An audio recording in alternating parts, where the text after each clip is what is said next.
Istiqama Swahili TV, busati la elimu na hekima.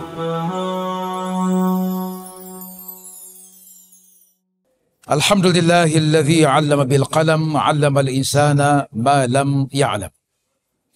Thumma salatu wassalamu ala rasulina wa habibina wa qurrati a'yunina wa shafi'ina Muhammadin ibn Abdillah sallallahu alayhi wa ala alihi wa sahbihi wa tabi'ina lahum bi ihsanin ila yaumiddin. Amma ba'd, fassalamu alaykum wa rahmatullahi wa barakatuh. Na hizi chai imeingia vizuri tumboni, tumekuwa wazito kidogo, au sio? So binadamu anahitaji kula, lakini pia anahitaji kujazwa ule moyo elimu na imani. Baadhi ya wakati inaweza kuwa kula ni sababu ya kukosa nguvu, au sivyo? Inaweza kuwa kula sababu ya kukosa nguvu, lakini inshallah nataraji hii ilikuwa ni sababu ya kupata nguvu. Kwa hivyo tujiandae vizuri, tunaingia katika mada. Mada lopangiwa ni swala zima la tauhid, ilmu tauhidi wa alaqatu hadha alilmi bilqiyam, elimu ya tauhidi, lakini pia mafungamano yaliyopo baina ya elimu ya tauhidi na swala zima la maadili. Kwa hiyo tunakwenda na vitu viwili zaidi. Katika upande wa spiritual tuweze kuangalia namna gani ya kuboresha mambo ya ndani katika nafsi, imani zetu, tauhidi yetu, lakini pia na maadili ambayo yanaweza kudhihirika katika matendo mbalimbali. Tukianzia na maana ya tauhid. Neno tauhidi katika asli neno la Kiarabu, yatokana na kitendo kinachoitwa ni verb ambao ni wahada yuwahidu, na neno tauhid maana yake ni ifradullahi ta'ala bijamii sifati alkamali wa tanzihuhu an kulli naqsin. Huu ni mukhtasari wake katika lugha ya Kiarabu, japokuwa ziko definition nyingine nyingi zinakaribiana katika maana, hazipishani sana. Tukisema tauhidi, maana tunazungumzia elimu maalum ambayo ni moja katika msingi wa imani katika Uislamu. Imani hiyo au tauhidi hiyo inamuelezea au inamueleza Mwenyezi Mungu, inamtaja Allah Subhanahu wa Ta'ala kwa kumuelezea kwamba yeye ni mmoja tu. Tukao tunasema kwamba wahid ni moja na ahadun ni mmoja ambaye hana mshirika. Ukisema wahid inaweza kuwa ni mmoja lakini kuna mbili yake. Lakini ukisema ahadun maki ni fardun la thaniya lahu, maana ni mmoja pekee, hana wa pili yake. Ndio maana katika Qur'ani katika surat at-tauhidi anaitwa suratul ikhlas, amesema Allah Subhanahu wa Ta'ala bismillahir rahmanir rahim qul huwa Allahu ahadun. Hakusema qul huwa Allahu wahidun, sababu wahidu ni moja au ni mmoja, lakini inawezekana kutokezea kuwa kuna mbili yake au kuna wapili wake, lakini hapa ikaja ni ahad. Kwa hivyo ni elimu maalum ambayo ni msingi mkubwa mno katika dini ya Kiislamu. Inamueleza Mwenyezi Mungu mtukufu kwa maana kumuelezea, kumtaja kwamba yeye ni mmoja tu, tena hana mshirika, asina mshirika. Tunaposema maneno haya utaona mepesi sana, lakini ukizingatia katika uhalisia wa maisha yetu ya kawaida, yani ile hali halisi, basi tauhidi tunaweza kuikosa katika maeneo mengi sana. Na ndio maana Allah mtukufu akatutahadharisha na hili ndani ya surati Yusuf alayhi salam, aliposema Allah Subhanahu wa Ta'ala wama yu'minu aktharuhum billahi illa wahum mushrikun, kwa maana wala hawamwamini Mwenyezi Mungu wengi miongoni mwa watu isipokuwa hali ya kuwa wanamwamini, lakini hali ya kuwa wao wanamshirikisha. Kaifa yumkinu aljamu baina at-tauhid wa shirk au baina al-iman wa shirk, vipi inawezekana kwamba moyo wa mtu mmoja ukachanganya vitu viwili pamoja, kwa maana anaamini hali ya kuwa ni mshirikina, ana shirki ndani ya imani yake. Inakuja vipi? Ukiangalia katika mifano halisi tu, katika mifano halisi hii ya kidunia tunaishi nayo, ima katika maisha ya ndoa, katika maisha ya kazi, maisha ya masomo, maisha ya kijamii, tunakutana na challenge, tunasema ni changamoto mbalimbali ambazo zinapelekea mtu baadhi ya wakati anaweza kujikuta kwamba ile imani yake sasa inaanza kutoka katika utaratibu sahihi. Mfano, tunapozungumzia swala la kutawakkal, atawakkulu ala Allah, kwamba kumtegemea Mwenyezi Mungu, ikifika pahala sasa mtu ana jambo lake limekuwa ni gumu, jambo ni zito, kila anafanya njia zote, kila akiomba dua haliendi ile jambo vile ambavyo anatarajia yeye, basi unakuta pale imani inaanza kuingia udhaifu, ina lose. Mwisho anaanza kutegemea vitu vingine pamoja na nani? Na Mwenyezi Mungu. Kwa maana ukipiga nazi hii ushamaliza kila kitu, haina haja dua yoyote. Wachukua nazi kapige barabarani mchana. Kuna watu wanavunja nazi barabarani, wanaharibu miundombinu, au sivyo? Watu wanasafisha, wao wanakwenda kuchafua barabara, kwamba ameshaambiwa kwamba hii nazi kwa kuwa imeandikwa hivi, ukipiga hii nazi ikipasuka tu basi mambo yako yote yamefunguka. Anaamini ile. Lakini kuamini kwamba nikimuomba Mwenyezi Mungu kwa dhati ya moyo, wa qala rabbukum ud'uni astajib lakum, amesema Mwenyezi Mungu Mola wenu kwamba niombeeni, yani tumuombe yeye Allah Subhanahu wa Ta'ala, atatupa majibu ya maombi yetu. Lakini mara nyingi mtu anataka kuomba kwa Mwenyezi Mungu, anaweka na masharti ndani yake. Mmoja kwa anaomba dua, yone mitandaoni sana video ile, yuko katika Al-Kaaba na tufu, anaomba ya Rabbi fulus, ya Allah fulus, unajua ile anaomba nini? Fulus. Anaambia omba janna. Hapana, kwanza fulus, janna baadaye, pepo baadaye, kwanza pesa. Sasa mara nyingi hata katika dua zetu sisi watu wa kawaida, kama mtu hakuwa na imani thabiti, basi maombi yake mengi huelekeza katika kuomba dunia kuliko kuomba akhira. Hivi tulivyo sasa hivi hapa, kila mmoja tukisema tumpasue kifua chake kwamba tupewe elimu ya kumuona kwamba humu ndani na nini.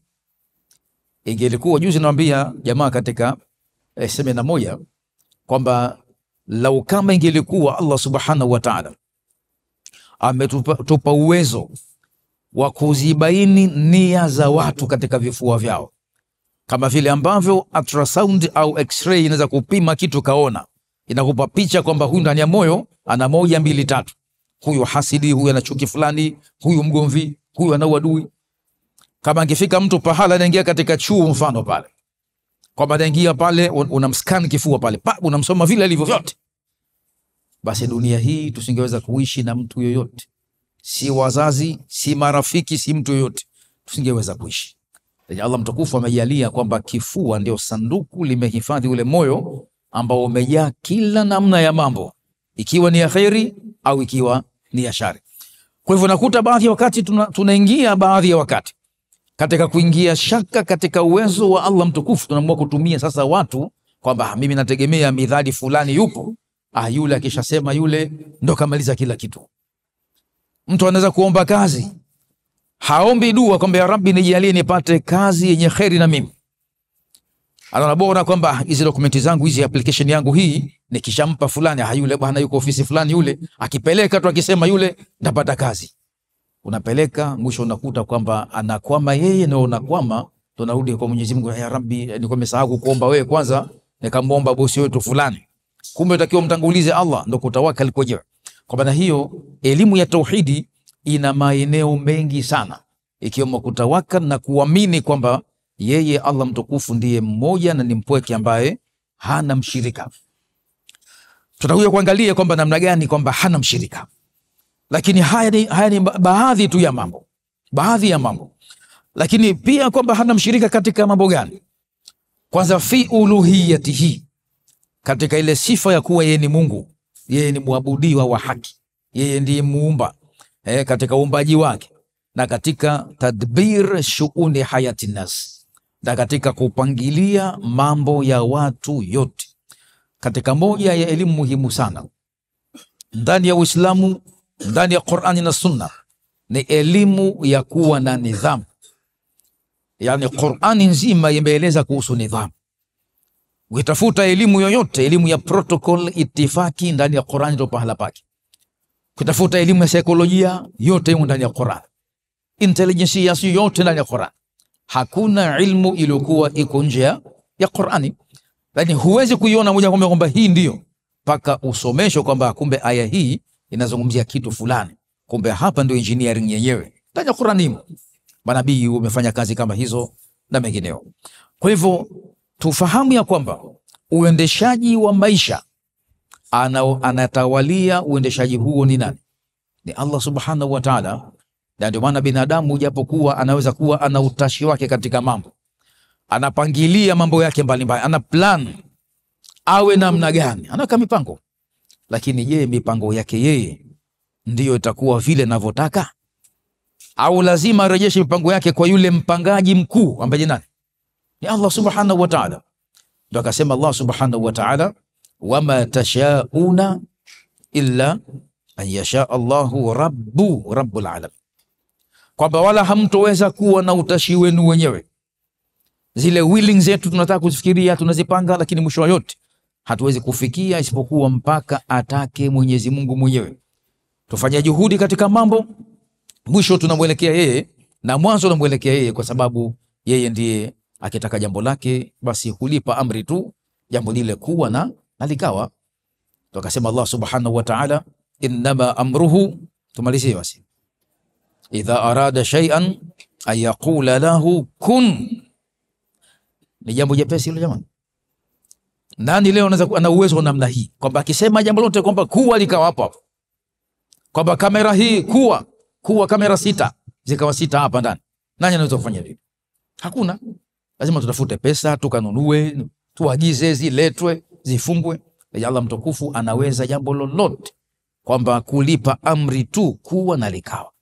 Sasa hii nataka imani, na ndio maana unakuta baadhi ya wakati mtu ambaye ni muumini anaomba dua katika jambo limemsibu, katika shida fulani, katika ugumu umemsibu katika maisha yake, au katika masomo yake, katika kazi zake, na maeneo mengine mbalimbali. Anahisi kwamba ile dua haijajibiwa. Muda mrefu anaomba, pengine miaka 2 anaomba apate utajiri. Na wengi katika maombi yetu sisi tunaomba tupate utajiri, kazi kubwa, cheo, au sivyo? Tukiuliza hapa kwamba tunasoma elimu ya chuo au ngazi ya chuo kwa lengo gani zaidi? Lengo kuu hasa ni nini la kusoma? Nini jawabu? Tunasema tunasoma ili tupate elimu, si ndivyo? Mbona msemi meza ile kuna wajibu tofauti pale? Tunasoma ili tupate elimu au tupate vyeti vizuri, tupate mishahara mikubwa, tutengeneze maisha yetu baadaye?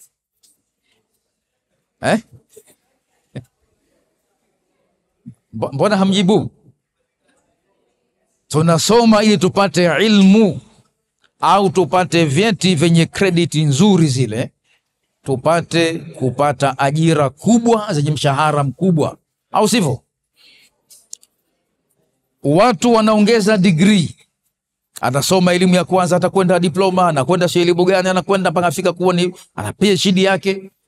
Je, lengo lake nini? Sisemi kwamba wote tuko hivyo, hapana. Wako watu mukhlisina wanasoma kwa lengo la kupata elimu ili anufaishe jamii na kujiongezea katika maarifa yake mwenyewe, imsaidie kuweka maisha yake vizuri katika njia kwanza ya ibada ya kumtambua Mwenyezi Mungu na ibada nyingine katika mambo ya kusaidiana katika jamii zetu. Lakini nani anafanya hivi? Hivi ingekuwa leo kweli elimu inasomwa kwa ajili ya Allah na kusaidia jamii, anaweza kuwa mtu anafanya kazi ya kuwa daktari mfano. Yani daktari umefika ule muda kwamba ndo muda wake wa kutoka pengine katika shift yake ile, kama ni asubuhi au mchana. Anaona hasa kaingia mgonjwa, kaletwa mgonjwa yuko mahututi, hali mbaya. Anapuuza wateja, akamwambia muda wangu ushakwisha. Msubiri daktari anaingia zamu yake, hajafika bado. Hayatokei haya. Anamwacha mgonjwa pale kwa hali mbaya, kwamba muda wake wa kazi umemaliza, kwa hivyo hawezi kumsaidia mgonjwa kwa hali yoyote mpaka afike daktari huyo anayekuja baadaye kwenye saa. Ikiwa ni ibada saa moja mbele, maana huyu abaki na hangaika apata adhabu na maumivu na hali ngumu, kwa kuwa huyu zamu yake si makishamaliza. Je, huyu anafanya kazi kwa ajili ya mshahara au kwa ajili ya kusaidia jamii? Maana kwamba muda wa robo saa akisubiri huyu kwamba atakushatumia muda wangu, sawa, lakini dharura ya kuokoa nafsi kitu muhimu. Kama mtu hakuna ilmu ya tauhidi, wallahi hatobakia. Taona bora aondoke. Kwa sababu gani? Muda wake umekwisha, akafanya mengine. Sababu huyu anafanya kwa ajili ya swala la mshahara, lakini kama anafanya kwa ajili ya Mwenyezi Mungu, atajua thamani ya kuokoa uhai wa kiumbe au mtu mmoja. Tukasema Allah subhanahu wa ta'ala, wa man ahyaha ay ahya an-nafs fakaannama ahya an-nasa jamia. Ukisaidia nafsi moja tu ikaokoka na madhara au kifo, basi utakuwa sawa sawa na mtu ambaye malipo yake ameokoa nafsi za watu wote. Kwa maana hiyo, kinyume chake, ikiwa atamwacha katika hali ile na anajua kwamba huyu dharura yake ni ngumu, huenda kafariki kama kupewa dawa huduma ya mwanzo, kwa maana akifa huyu itakuwa na yeye pia kawa ni mshirika katika kosa la kusababisha huyu afe. Kwa hivyo haya muhimu sana kuzingatia, na haya yote tauhidi inatupelekea katika kufahamu hayo. Kwa hivyo katika maisha kwa Mwenyezi Mungu ya hana mshirika katika kutupangia maisha yetu sisi, lakini juu ya hayo ni lazima tujifunze kuwa na sababu za kufikia katika malengo. Sio matubakie kwamba Allah ataleta atafanya hivi tumekaa kitako. Lazima watu wafanye kazi, kwa kuwa hiyo ni utaratibu na ni ibada. Kwa hivyo tauhidi hiyo ina vigawanyo ambavyo upande ikhtilafu za maulama katika vigawanyo, lakini kubwa ni kwamba kuna tauhid ar-rububiyya. Tauhid ar-rububiyya unaweza kusoma hapo, imeandika kwa lugha mbili tofauti baadhi ya maeneo. Lakini tauhid al-uluhiyya na kuna tauhid ya al-asma wa sifat. Ni mambo ambayo maulama pia wanatofautiana katika mpangilio wa kuzigawa hizi tauhidi zenyewe. Kubwa ni kwamba tunapozungumzia tauhidi ya rububiyya, kwanza ni kufahamu kwamba Mwenyezi Mungu yeye ni Rabb, na Rabb maana yake ni Mola, au kwa maana ni mlezi. Ni mlezi na ni msimamizi wa kila jambo. Na ndio maana unakuta kuna baadhi ya wakati unatumika neno Rabb, baadhi ya wakati unatumika neno Ilahu, kama vile ilahin nas, qul a'udhu bi rabbin nas, Rabbi, sababu yeye ndiye mlezi wa watu, msimamizi wa watu. Kama vile katika somo la malezi tunasema tarbia. Tarbia ni malezi, kwamba unampa mtu njia sahihi za kumfanya aweze kuishi katika mfumo ambao unakubalika. Kwa hivyo Mwenyezi Mungu mtukufu yeye ndiye ambaye ni Rabbuna. Tukiswali pia tunasema subhana rabbiyal a'la, au sivyo? Hatusemi kwamba subhanallahi, mfano subhana rabbi. Sababu anayekulea upate malezi ya kumuogopa na kumjua na kumheshimu ni yeye Allah subhanahu wa ta'ala. Lakini wazazi, walimu na wengineo katika jamii ni sababu za kufikia kuyafanya hayo.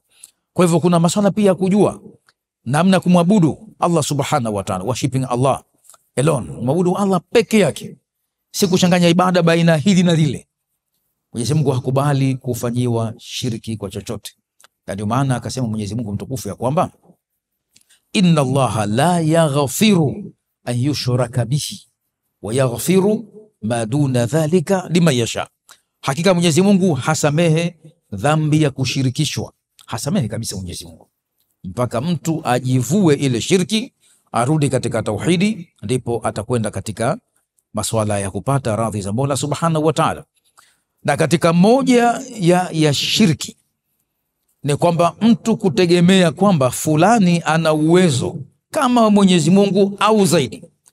Kuna mmoja nipigia simu siku moja, ananiambia, Sheikh bwana, mimi nimeomba dua sana, lakini dua zote zimegonga mwamba. Dua zimegonga mwamba, maana Mwenyezi Mungu kashindwa kujibu dua zake, kwamba Mwenyezi Mungu ameshindwa kumuitikia na kumjibu dua zake au kumpa faraja katika dhiki ambayo anayo. Sasa umeamua nini wewe? Natafuta mimi mtu yoyote, akiwa mtu wa dua, akiwa mtu anafanya mambo ya uchawi, haya muhimu nitafute mtu anisaidie. Hivyo huyu mtu ana imani kiasi gani?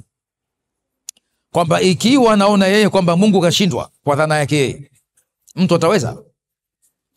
Binadamu zake ataweza? Na huyo anayemfuata yeye, angalia tauhidi na shirki vilivyokuwa vitu mbalimbali. Bainahuma bu'dul mashriqain, kuna umbali mkubwa sana. Kuna watu mpaka leo wanaibiwa pesa zao na wale watu wavini macho, mazingaombwe. Ni uchawi tu ule, uchawi wa macho. Saharu a'yunan nasi wastarhabuhum, hakuna zaidi. Kwamba unakuta mtu amekaa pahala kwenye uwanja pengine pana vumbi, kwamba yeye anatengeneza pesa 10,000 ndani ya kopo, ndani ya ndoo. Watu wanajaa tele pale. Au sivyo? Au amjia kuona kitu kama hicho? Anachukua karatasi mtu anazikata vipande vipande vile, anatia ndani ya ndoo, anasema maneno ya ajabu yao, utajulikana maneno yenyewe kitu gani. Akitoa tena hapo 10,000 narusha, 10,000 narusha, watu wanafurahia, mpaka wanafunzi wa vyuo wanakwenda hapa. Au hamwendi? Hamjai kwenda? Mbona msemi? Kuangalia mazingaombwe. Anatoa 10,000 mtu anarusha pale. Yeye mwenyewe pesa kunywa chai muda ule hana. Shafa. Hana pesa. Vipi yeye awe na uwezo wa kutengeneza pesa akagaia watu wakati yeye mwenyewe anaomba pesa kwa wale ambao anawagaia zile pesa? Hivi huyu mtu kweli kama angekuwa ni mtaalamu, anza ku create vitu kama hivi, silikuwa hata bila vyeti angeenda kuomba kazi BOT pale, angempa kazi benki kuu, asingepewa kazi kama hiyo. Ikiwa anaweza kutengeneza pesa kweli, angeenda benki kuu pale akaomba kazi, wangempa tena mshahara mkubwa sana angempa. Nafikiri kuwa dunia nzima haina masikini, angepata kugawa pesa tu, angeruzuku watu wote, lakini hakuna kitu hicho, sababu ni udanganyifu uliokuwa hauna maana. Kwa hivyo ndugu zangu, wanafunzi wenzangu, nenda katika utangulizi muhimu. Nakwenda mbio kidogo sasa hivi. Kuna mambo mengi katika maisha yanahitaji kujifunza. Takwenda mbio kidogo, siku yote katika maelezo. Katika dunia au ulimwengu wa leo tunaoishi nao hivi sasa, tunaweza kutana na changamoto mbalimbali, ima changamoto za kiimani, kama kuwepo watu wanaofanya mambo ya kuwashawishi watu kuondoka kumwelekea Mwenyezi Mungu na kurudi kuwaelekea wao, kwamba wao ndio wanaweza kufanya, wao ndio wanaweza kutibu, wao ndio wanaweza kufanya hivi, wakati Allah mtukufu amesema kwamba idha maridtu fa huwa yashfini. Japokuwa sawa kutafuta dawa jambo sahihi, lakini kuamini kwamba hakuna mponyaji zaidi ya huyu mtu, maradhi yoyote bila huyu fulani huyu hayaondoki, hiyo tayari namtoa mtu katika shirki. Tunakutana na challenges katika masuala hata social, katika masuala ya kijamii. Tuna changamoto nyingi zinakutana nazo, ima zituharibu katika imani, au zitupunguzie kiwango cha imani, au zitutoe ndani ya imani tuingie katika njia nyingine ambayo haifai kabisa kuifuata. Kwa hivyo tunahitaji mambo mbalimbali makubwa na muhimu ya msingi, tena hasa msingi imara wa kiimani. Tupate msingi imara wa kiimani, kwa sababu imani kishakaa imara na masuala ya ile tafkiri salim, mtu anakuwa ana upeo mkubwa kufikiri, akawa na ethics zake na maadili mema, ana mfumo sahihi wa maadili. Hapo unaweza kumsaidia kwamba ile imani yake ikawa inalindwa vizuri sana.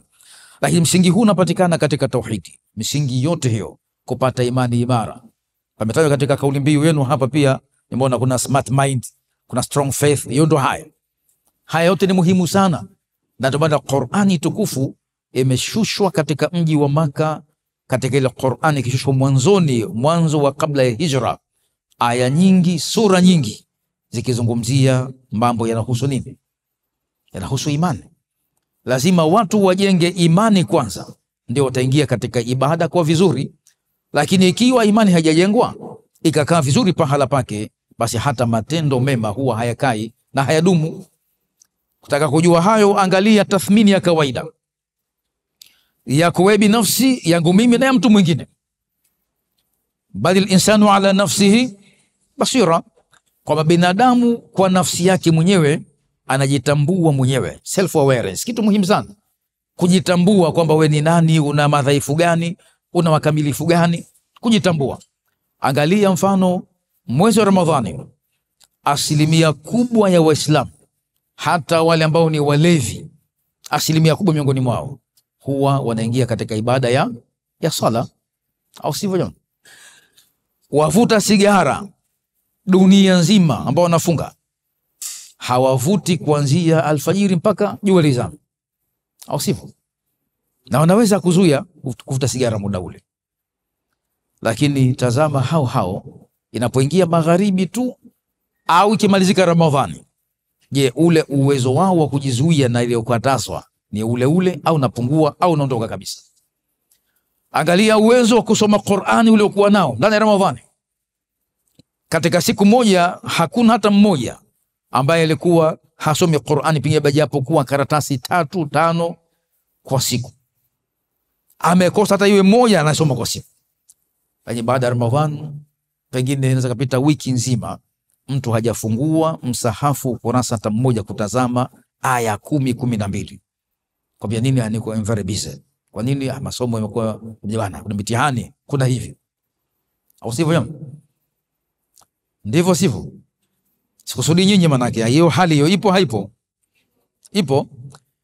Lakini angalia huyo ambaye anakimbia Qur'ani kwa muda mrefu, kwamba yuko busy na masomo, busy na kazi, ana safari na hivi, huyo ikiwa atafikwa na shida yoyote, maradhi mfano katika nyumba ameingia, mkewe mgonjwa, mwanae amechagawa, fulani kaharibikiwa kitu fulani pale, je, Qur'ani anaipatia muda? Haipatii muda. Kwa nini? Kwa sababu ana shida, sio ana imani sahihi yenye nguvu. Anaomba kwa sababu ya shida, kwamba hapa tena ashazidiwa, sina lolote, lazima nitafute muda hapa sasa nirudi kwa yule nilimsahau muda mrefu ili anisaidie. Tukasema Allah subhanahu wa ta'ala, wa minan nasi man ya'budu Allah ala harfin, miongoni mwa watu wako ambao wanamwabudu Mwenyezi Mungu kwa sharti au kwa shaka, kwamba akipata kitu fulani anafanya, hakupata kitu fulani huyo yuko mbali na Allah subhanahu wa ta'ala. Kwa lazima tuwe na hali ya kuwajibika na Qur'ani na tauhidi katika hali zote. Almuhimu, tauhidi na maadili. Tauhidi na maadili, vitu viwili hivi ni msingi wa kujitambua na kujenga maisha ya wanafunzi wa chuo kikuu. Kwa sababu tunakwenda katika ni specific sentence kwa sababu ya kutazama mazingira muktadha wetu ulivyo. Lakini kwa jumla kwamba nukta hii ni muhimu na ni wajibu kwa kila Muislamu. Si mwanafunzi pekee, hata akiwa mtu ambaye yuko nyumbani, akiwa hana kazi, vitu viwili hivi ndio vinamfanya yeye akawa binadamu aliyekamilika. Kinyume na hivyo, atakuwa binadamu ambaye yuko katika hasara kubwa. Sasa kwa umuhimu wa tauhidi kwa wanafunzi wa chuo, lakini juu ya hayo kwamba tuangalie machache katika mambo muhimu ambayo yanaweza kutusaidia kuweza kujua na kutambua vyema umuhimu wa elimu hiyo ya tauhidi na maadili. Moja katika umuhimu wa elimu ya tauhidi, nimetoa chache tu katika hizi, ziko nyingi sana. Kwanza kabisa, elimu ya tauhidi inajenga uhusiano, relationship baina yako wewe mja na baina ya Mwenyezi Mungu Subhanahu wa Ta'ala. Tunasoma hata katika vyuo, katika skuli, mambo communication skills, namna gani kuwa na ule upeo mzuri au uhodari wa kuweza kuweka mawasiliano mazuri baina ya mtu na mtu. Lakini tunasahau pia kuna upande mwingine mkubwa zaidi, namna gani mahusiano utafanya kuwa ni vizuri, mazuri zaidi baina yetu sisi na muumba wetu. Kwa mwisho wa yote tunaanzia kwanza kutafuta radhi za nani? Za Mwenyezi Mungu. Kabla ya wazazi, kabla ya yote, kwanza ni radhi za Mwenyezi Mungu ziwe juu yetu, tuzipate sisi katika maisha dunia na maisha ya akhira. Ndio maana katika siku kutoka roho akasema Allah mtukufu kwamba kuna watu siku kutoka roho wataambiwa kwamba ya ayyatuha nafsu almutmainnatu irji'i ila rabbiki radhiyatan mardhiya.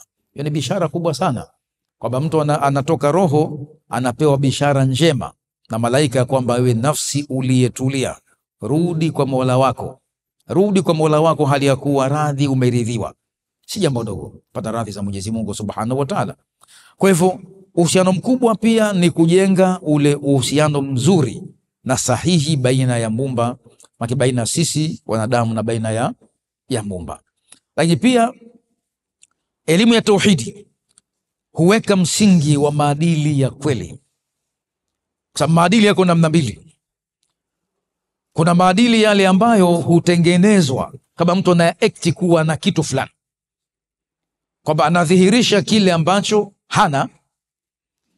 Sasa ikishakuwa mtu hana elimu ya kumtambua mtu undani wake, atamuona ile appearance yake ilivyo, kwamba hivi alivyo nje ndivyo hivi alivyo ndani, lakini kumbe ni tofauti.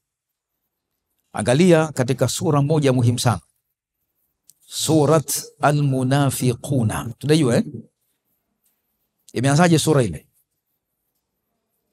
Idha jaaka almunafiquna qalu nashhadu innaka la rasulullah wallahu ya'lamu innaka. Imetaja mambo mengi sana mpaka sema wa idha ra'aitahum tu'jibuka ajisabuhum wa in yaqulu tasma'. Ni hatari sana kwamba mtu anapokuwa na two face, ana nyuso mbili, unapomuona anapokuja kwako wewe anakuja katika sura nyingine kabisa. Tunaona ni mtu rafiki mzuri, mtu mwema sana, mwalimu mwema sana, ustadhi mzuri sana, fulani hivi. Utamuona kwa sababu wewe ndio unachoona nje, huoni ndani. Utaona nje, hutoona ndani. Ndio maana Allah mtukufu akasema rabbukum a'lamu bima fi nufusikum. Mola wenu mlezi ndiye ambaye anajua yale ambayo yamo ndani ya nafsi zenu. Na katika sura Mulk akasema Allah subhanahu wa ta'ala ya kwamba wa asirru qawlakum au ijharu bihi innahu alimun bidhati sudur, kwamba zifanyeni kuwa ni kwa siri sana kauli zenu au zitangazeni wazi wazi kauli zenu. Basi tufahamu kwamba Mwenyezi Mungu mtukufu kwa hakika yeye ndiye ambaye anayajua yale ambayo yamo ndani ya vifua vyetu, ndani ya nyoyo zetu. Sasa ukiangalia mtu anaweza kuja katika sura nyingine ya maadili kana kwamba ni mkweli katika yale ambayo anayadhihirisha, lakini kumbe undani wake ni muongo, na huyo anakuwa na sifa ya unafiki. Na katika mazingira ya masomo, mazingira ya kazi, changamoto ya kuishi na watu wanafiki lazima itakuwa imo. Ndivyo sivyo? Nani katika nyinyi hajawahi kubaini, hatusemi kwamba kuna mtu mnafiki akamtuhumu hivyo, tuzungumzie katika ule uhalisia, our reality, kwamba nani katika sisi mfano aliwahi kuwa na rafiki huyo miaka yote na akawa ni mkweli katika urafiki wake? Atuambie. Yupo? Kwamba rafiki yake huyo miaka 20 huyo na yuko sahihi, ni mkweli kama ilivyo, urafiki wao ukadumu miaka mingi sana. Yupo? Ikiwa yupo ni kheri kubwa sana, lakini aghlabu yao utakuta baada ya muda hivi urafiki unaanza kuzorota na pungua kidogo. Ukiona rafiki umepungua, maana kuna kitu tayari kimeshapishana baina rafiki na rafiki mwingine. Amembaini kwamba huyu ana kasoro moja mbili tatu, mimi na yeye hatuwezi kwenda pamoja, hatufahamiani katika hili, lazima kuna kasoro imetokezea. Kwa hivyo kila unapoishi na jamii ndipo ambapo unaweza kuifahamu jamii vipi ilivyo, namna gani ilivyo. Na hayo yanatokeza katika ndoa. Tumeambiwa idha atakum man tarudhauna dinahu wa khuluquhu fazawijuhu, au sivyo? Akikujieni mtu mwanamume manake ambaye munaridhika naye kwa dini yake na tabia ndio hizo maadili yao tunazungumzia, basi muozesheni. Lakini je, leo nani mwenye uwezo wa kuwa na tabia njema ili kuibaini tabia njema kwa mtu mwingine? Shafahamika vizuri. Kwa unakuta pengine baadhi ya wakati anakuja mtu kuleta posa, anadhihirisha maadili mema kwa kuonekana, na yule ambaye ndio mzazi, mfano kama ni wali au msimamizi katika ndoa, yeye mwenyewe maadili hata ya nusu ya yule ambaye hana yeye. Sawa? Hafiki nusu ya maadili ya yule ambaye hana. Afanaambiwa yeye ndo amkague yule ambaye hana, wakati yeye mwenyewe hana kitu. Anakagua nini? Ndio nakuta migogoro inaanza hapo, huyu kafahamu hiki kafahamu kile, mwisho nakuta mambo mengi yanaharibika kwa sababu hapakuwa na maadili ya kweli yanayobainika, mwisho ni kuingia katika mizozo kwa sababu ya kutoweza kufahamiana. Kwa tauhidi ya kweli humsaidia pia mwanafunzi kuwa na mwelekeo wa maisha. Unaelekea katika maisha gani? Kwanza ufahamu ulikotoka, ufahamu ulipo na ufahamu unakoelekea. Hii ni step muhimu katika maisha, hatua muhimu sana hizi. Kwa hivyo ukiwa katika elimu ya tauhidi itakuelekeza. Mfano, Qur'ani inakwambia wallahu akhrajakum min butuni ummahatikum la ta'lamuna shay'a wa ja'ala lakum as-sam'a wal absara wal afida la'allakum tashkurun. Kwamba kwa hakika Mwenyezi Mungu amekutoeni nyinyi katika matumbo ya mama zenu, yani tumezaliwa sisi hali ya kuwa nini? La ta'lamuna shay'a, hali ya kuwa hatufahamu chochote. Tunajua moja tu, kunyonya zio la mama yetu, hiyo tunajua. Hiyo hakuna elimu ya kufundisha kunyonya mtu, au sivyo? Mtoto hata azaliwe dakika hii kunyonya hasomeshwi, wala hakuna skuli ya kunyonyesha watoto ambao wanafundisha watoto kunyonya, nasari ya kwanza KG1 kwa education ya kunyonya, hakuna kitu hicho. Akizaliwa tu anajua kunyonya bila kuambiwa, na ikiwa kunyonyeshwa ataanza kulia ili anyonyeshwe, lazima atajua kwamba naomba chakula changu kwa njia ya kulia, anajua. Hiyo si elimu ya kusomeshwa, ni maumbile, nature, tumefundishwa, tumeumbwa namna hiyo. Sasa tuna mambo katika maisha lazima tuyakumbuke. Kwanza, tumetoka wapi? Tulikuwa wapi kabla? Tulipo hivi sasa. Ndio unakuta mtu kila anapokwenda mbele katika umri, kuna mambo huwa anakuja kuyajutia baadaye. Hata kikao utakumbuka wewe, mwalimu fulani nilikuwa namlaumu sana skuli fulani, alikuwa mkali kule, ukichelewa kidogo tu bakora, kikosea hivi bakora, adhabu. Tunamhisi mwalimu yule ni mbaya sana wakati ule, au sivyo? Ni mkali sana yule, kosa dogo tu hakuachi hivi hivi, tunahisi ni mtu ambaye ni mbaya sana. Lakini hivyo kikaa sasa hivi hapa ulipo, ukitafakari utamkumbuka, kumbe mwalimu alikuwa ni mwema sana. Zile adhabu zile ilikuwa ni adhabu njema, bora zingekuwa zaidi ya vile alivyonipa adhabu wakati. Kwa nini? Sababu anakutengenezea ile future yako. Utakuwa katika watu wa namna gani? Na mtu ambaye amekosa maadili ya kulelewa katika misingi kama hiyo, hata akipewa kazi katika utumishi, hatakuwa mtendaji sahihi. Sababu hakulelewa katika misingi, au hakujelelewa katika misingi ya kujitambua kwanza na kutambua thamani ya kile ambacho anasomeshwa au analelewa. Kwa hivyo mwelekeo wa maisha una mambo mengi sana. Unaweza kuangalia katika ule mpango wako wa mustakbali. Mfano, kwamba mimi baada ya kumaliza kusoma nitafanya nini? Mara nyingi wengi huwa wanaweza kupanga yale mambo ule mwaka wa mwisho, kwamba mimi ndo last year sana, maana nasoma ndo niko mwaka wa mwisho, bado miezi 3 4 nimalize mtihani wangu wa chuo kikuu. Naweza kupanga nikimaliza chuo sasa hapa nitafanya kitu fulani. Kumbe ushakuwa toilet huko nyuma wakati. Unatakiwa wewe uanze kupanga hayo hata chuo hujaanza. Tunajua vizuri hapo. Kama vile mfano mtoto unatakiwa umlee kabla ya kumzaa. Sijakosea kusema. Sasa shekhe vipi chizi nini? Mtoto unatakiwa umlee kabla ya kumzaa. Utamlea vipi wakati hayupo huyo? Au sivyo?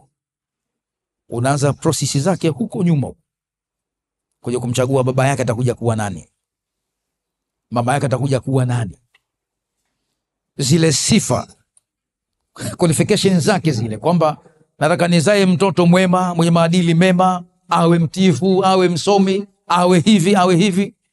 Au unataka kuwa mlevi, atazaa nini? Itokezee bahati, kadari Allah itokezee bahati, anza kutokezea kama mwema. Lakini tumewekewa misingi ya kuchagua mwenye tabia njema. Hata mwanamke, fadhfar bidhati dini, chagua mwanamke mwenye dini, ndo maadili yenyewe yale. Kwa hivyo lazima tuanze kuandaa mtoto mwema kwa kuandaa mke mwema, kwa kuandaa mume mwema. Kwa hiyo unaanza kumlea hajazaliwa, kwa kumwandalia vile ambavyo vitamfanya huyu mtoto sasa apatikane. Kwa hivyo katika maisha vile vile mwanafunzi kuelekea maisha yake ya kawaida, ni lazima apange mustakbali wake kabla hata kuanza elimu ya chuo. Kwa nini? Kwa sababu ana mambo mengi ya kuzingatia. Kwanza ajipime ule uwezo wake, ajipime yale matashi yake, anapendelea kusomea kitu gani zaidi. Kuna baadhi ya watu wanakopia mpaka takhasusi zao. Kwa kuwa rafiki yangu ameingia kwenye kombi hii na mimi naingia kombi hiyo, namfuata rafiki yangu. Au hawamo? Yani anafuata vile wanavyokwenda wenzake. Huku niko peke yangu tu, sio peke yangu, hapana. Bora mimi niahirisha huku nifuate wale, kwa kutakuwa wengi tutakuwa nao pamoja. Hapana. Wewe angalia kipi unakiweza. Unataka kuwa nani? Uwe mtu wa aina gani? Unachokiona wewe unataka ukifanya, unataka kuwa katika hali ile, basi ndicho ambacho una focus zaidi kuelekea huko. Kichukue kwa makini zaidi hicho ambacho unakiweza. Mimi mwanangu mmoja wa kwanza alipotaka kuhama masomo ya dini kuingia masomo ya tiba, maana mambo ya udaktari, watu walisema vibaya sana, shekhe bwana, wewe mtoto wako anakiwa huku utakuwa vipi? Bora asome dini, awe shekhe, awe imamu, awe hivi. Sasa hii daktari itakuwa nini? Hasa maneno ya watu, lakini yeye mwenyewe anasema kwamba hapana, mimi nataka nisome niwe hivi. Kabla nenda huko, na amekwenda kamaliza. Kwa sababu ile raghba ya mtu inakuwa iko ndani ya moyo. Ndio unakuta kuna watu wanasomea vitu ambavyo wanapata vyeti vizuri sana kwa maxi, kwa kuwa wana uwezo mkubwa wa kuhifadhi mambo, wana claim mambo tu kichwani, mengi yanakuwa. Yani katika uhalisia ukimpeleka sababu fanyia kazi hayo, hana kitu. Utakuta pengine mtu jambo dogo la kusema dogo hivi hawezi kusema, afu nakwambia bwana amespecialize katika public administration. Hala, basi hata kutoa shukrani hawezi baada ya shughuli. Kwa watu wanakimbia shughuli kwa sababu nitashiriki tambio, atapelekewa mic niseme, anakimbia mic. Sasa unakimbia mic, umesomea mambo ya public administration, hiyo inakuwaje? Kwa hivyo kuna mambo muhimu lazima tuangalie kabla, tuangalie wakati wa, na tuangalie baada ya, tutakuwa namna gani. Kwa mtaalamu mmoja anaitwa Dr. Jamal Maghwi rahimahullah, kitabu kizuri cha Kiarabu, lakini anwani yake ndogo sana, fupi lakini kubwa katika maana. Kitabu hicho anwani yake imeandikwa kwamba BU, imekusha habari. BU maana yake nini? Kuwa wewe, kun anta, kuwa wewe. Yani wewe lazima uwe wewe. Sasa watu wanaishi wao maisha ya wengine, yani yeye anaishi maisha ya mtu mwingine, anapendelea yale ambayo anapendelea mwingine, ndani ya nafsi hayamu. Lakini kuwa wewe, anasema kun anta wala takun ghairak, kuwa wewe wala wewe usiwe mwingine. Kwa mimi bwana nataka niwe kama fulani, wakati mazingira kuwa kama yule wewe huna, una mazingira yako mengine ya kuwa wewe kama wewe. Kwa hivyo fuata na chukua yale ambayo yanakwenda according to your ability. Lazima ufuate ule uwezo wako uliokuwa nao. Usitoke kutafuta uwezo wa mtu mwingine, utakushinda sababu yule ana uwezo wake mwingine. Kwa hivyo elimu hii inakusaidia kuweza kujitambua ulipo na unakuelekea vile vile. Kisha elimu hii ya tauhidi inakusaidia, inakuprotect, inakupa kinga ya kupotea imani au kufuata mitazamo ambayo si sahihi, mitihani ya kupotosha. Kwa hivyo nakuwa na kinga ya kiimani. Imani inahitaji kinga kubwa sana, sababu imani ikipotea au ikipungua kwa asilimia ndogo, lazima utajihisi kwamba uko katika mazingira ambayo tofauti na kawaida. Tofauti na kawaida. Hata baraka yako katika maisha unahisi imepungua. Utahisi kwamba wewe una dhambi fulani na kuumiza katika roho, kwa sababu ushapoteza sehemu katika ule uaminifu, na mahusiano yalikuwa ni bora zaidi baina yako na Muumba wako.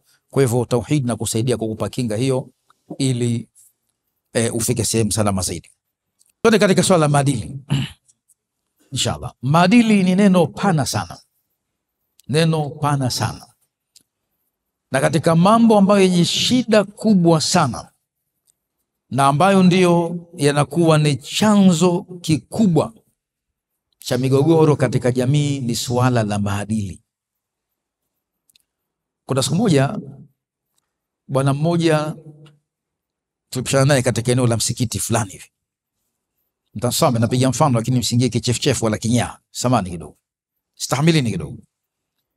Ametoka kutia udhu kisha anakamata pua yake kwa mkono wake wa kulia. Shafahamu vizuri. Anakamata pua yake kwa mkono wake wa kulia, anatoa kilichomo ndani ya pua kwa mikono yake. Kisha anafuta kama anapaka uturi ile. Kama miski anapaka hivi. Atafuata asalamu alaykum sheikh. Tanyosha mkono hapo. Mbele yako hivi. Tena si mkono mmoja, akafuta mikono miwili kama anatia miski vile, maana kisafi wala habari hana. Asalamu alaykum sheikh. Ala. Ndio hivyo taratibu ulivyo. Sasa kuna vitu ambavyo katika maisha ni vitu vidogo vidogo, simple sana, lakini ni hatari katika kuweza kuharibu hata mahusiano baina ya mtu na mtu mwingine. Na ni tauhidi nao hii, japokuwa ni ibada katika upande mwingine. Mfano, Mtume wetu Muhammad sallallahu alaihi wasallam ametukataza kwamba kwa mtu yeyote ambaye amekula kitunguu thaumu au kitunguu cha kawaida, kitunguu maji, basi asiukurubie msikiti wetu mpaka apige mswaki kwanza. Kwa nini? Nauliza sasa, kwa nini? Kwa nini ambaye amekula kitunguu anaambiwa kwamba asisogee katika msikiti wetu mpaka kwanza apige mswaki? Kwa nini? Kwamba ili awe msafi au kulinda afya ya meno? Chagua A au B au C, kwa kuwa ataudhi watu kwa harufu. Tunachagua C au sio? Lakini ndani ya C pia zinaingia na A na B. Sasa usafi kitu muhimu, au sivyo? Lakini la tatu ndio muhimu zaidi, kwa kuwa ile harufu yake ambayo inatoka katika kinywa chake, harufu ya vitunguu, itakuja kuathiri au kuwaudhi watu wengine. Tukaambiwa kwamba tunapokwenda katika ibada ya swala ni lazima tujiandae kwa usafi na nguo zetu ziwe safi. Wa thiyabaka fatahir, si ndivyo jamani? Na nguo zako zisafishe. Lakini utakuta leo sisi katika maisha yetu kwamba mtu akialikwa katika shughuli ya ndoa, mfano, atatafuta nguo nzuri, kanzu safi kuliko chochote, kwamba hii maalum kwa ajili ya ndoa tu. Ama katika sala anaingia na jezi ya timu ya mpira, jezi ya kamari, anarukuu mgongo wote uko nje, nusu ya sehemu ya makalio inaonekana wazi, karukuu mwanamume huyo, au sivyo? Kwa nini? Hii ni sala hii. Sala anafahamu mtu nguo yoyote anakwenda. Lakini shughuli ya ndoa, tafuta kanzu ya thamani kubwa sana, kiatu kizuri sana, kila kitu kizuri mno. Lakini katika sala, kwa Mungu hapendi haya. Mungu mchafu manake. Anatumia wachafu na mei. Hapana. Hasa haya yote ni katika moja ya misingi ya maadili. Kwa hivyo maadili kwa ujumla ina maana pana sana. Maadili ni tabia na mfumo mzima wa maisha. Mfumo mzima wa maisha, mfumo katika eneo moja tu. Mfumo mzima wote katika maisha unahitaji kuwa na maadili mema. Tena mfumo huo au mwenendo huo unaozingatia haki, heshima, ukweli, uvumilivu na uwajibikaji. Haya ni mambo muhimu sana kuzingatia hayo. Si jambo la maadili kwamba mtu kwa tabia njema tu amekaa ndani ana tasbihi subhanallah subhanallah ndio maadili mema. Hii ni sehemu katika maadili. Like anafanya hayo, juu ya hayo vile vile anafanya harakati za kutafuta katika riziki ya nani? Ya Mwenyezi Mungu. Lazima ajitume. Angalia Mwenyezi Mungu mtukufu alivyotulea katika maadili sisi Waislamu tulivyo moja kwa moja. Tumeambiwa siku ya Ijumaa kwamba panaponadiwa au panapoadhiniwa kwa ajili ya sala ya Ijumaa, tufanye nini? Tufanye haraka kuelekea katika kusikiliza utajo wa Mwenyezi Mungu. Anasema Allah Subhanahu wa Ta'ala, ya ayyuhalladhina amanu idha nudiya lis-salati min yawmi al-jum'a fas'au wadharu al-bay' dhalikum khairul lakum kuntum ta'lamun. Elimu. Lakini je, ile fas'au ila dhikrillah, ndio pale hutuba ishaanza unakwenda mbio pale tunakimbizana? Au hii fas'au hii kwamba ni maandalizi ya mapema, kwamba ili mtu afike katika msikiti kwa wakati mwafaka? Wafahamana wazee kwamba hii fas'au kwamba mtu ajiandae mapema, prepare yourself mapema, jiandae. Nguo yako ya kuswalia iandae mapema, hata kwa Jumatano iandae ya Ijumaa. Tunasema kwamba nguo ya Ijumaa huandaliwa Alhamisi, si ndio? Alhamisi usiku. Haya, umezimika umeme pale, pasi imeharibika usiku, unapata fundi uko wapi usiku wa pasi? Hakuna. Katika moja utafiti niliofanya kuangalia migogoro katika nyumba, baadhi ya wakati vitu vidogo vidogo sana vile watu wamevidharau vikao vikubwa zaidi. Kuna mmoja aligombana na mkewe na wanaye asubuhi mapema. Kwa sababu ya nini? Kwa sababu ya kugombania pasi, ile pasi ya kunyoshia nguo. Jumatatu anakwenda kazini, wanawe wanakwenda skuli, mke anakwenda kazini, pasi iko moja na wote hajanyosha na wote wana haraka. Nani ataanza kunyosha kabla mwenzake? Shafahamiana. Baba naogopa akichelewa kazini, mshahara wake utakuja kuwa shida, kazi yake itakuwa hatarini. Mama naye vile vile, watoto nao wanahofia mwalimu skuli, wataadhibiwa, pasi moja nyumba nzima. Sio ndio kawaida hiyo? Kawaida katika nyumba kuna pasi moja imezidi sana mbili mara nyingi, au sivyo? Hakuna omba nyumba kila mmoja na pasi yake mwenyewe, si kuona kitu hicho. Ikiwa ipo basi wao wana khairi kubwa sana, na bili umeme itakuwa kubwa sana bila shaka. Mtu ananyosha mpaka tisho, ananyosha ile tisho kufutia jasho, ananyosha kwanza, anafutia jasho. Ambia kuona maradhi kama hayo, ile tisho anataka kufutia jasho, anaipiga pasi kwanza ndo anafutia jasho, afu naenda kuitupa baadaye. Hajali bili umeme. Sasa baadhi ya wakati vitu vidogo vidogo vile ambavyo ni kinyume na maadili kwamba andaa mambo yako mapema. Fas'au ila dhikrillah. Kisha kaambiwa wadharul bay', na acheni biashara, acheni kazi zenu wakati ambapo muda wa sala umefika. Ni maadili ya na ni tauhidi hiyo vile vile, kwamba kuyaacha ya dunia tuyafuate ya Mwenyezi Mungu kwa muda ule. Ni imani ndogo hiyo. Anakuja mteja anakuambia, bwana mimi nataka bidhaa hapa kadhaa milioni 2 hizi hapa, nifungie sasa na haraka mimi sasa. Afu nasikia adhana pale, hutuba inataka kuanza pale. Je, utafunga duka, utafunga msikiti? Shafahamiana wazee? Utafunga duka na funga msikiti hapo? Au utaanza bwana, inna Allaha ghafurur rahim, astaghfirullah wa atubu ila Allah. Tafuta lugha zote. Kwanza milioni 2 ziingie ndani, Mungu baadaye. Wakati ambaye anakuruzuku ndio huyo unamkimbilia kule. Ndio aya ikasema wallahu khairur raziqin. Sura hiyo. Wallahu khairur raziqin. Na Mwenyezi Mungu ndio mbora wa wenye kutoa riziki. Hao wote ni sababu za kutoa riziki, lakini mtoaji riziki hasa ni nani? Mwenyezi Mungu. Inna Allaha yarzuqu man yasha'u bighairi hisab. Lakini nani atakuwa yuko tayari kwamba milioni 2 hizi nataka kuingia muda huu, lakini hutuba inataka kuanza hapa, niache pesa nikimbilie rakaa ya sala au hutuba ya Ijumaa?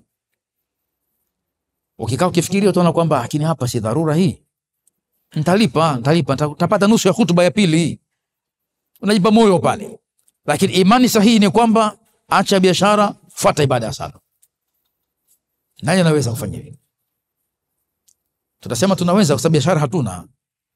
Biashara ikiwepo huendi msikitini, utasema hapa Mungu atasamehe. Mungu ana huruma huyu. Nimewahi Jumatatu zote, hii Jumaa ya mwisho tumekosa kidogo tu hapa. Mungu anatakuwa hana huruma kabisa kwa binadamu. Kwa hivyo imani inahitaji ipatikane katika mazingira kama hayo. Kwa hivyo swala la wajibikaji pia nalo ni muhimu.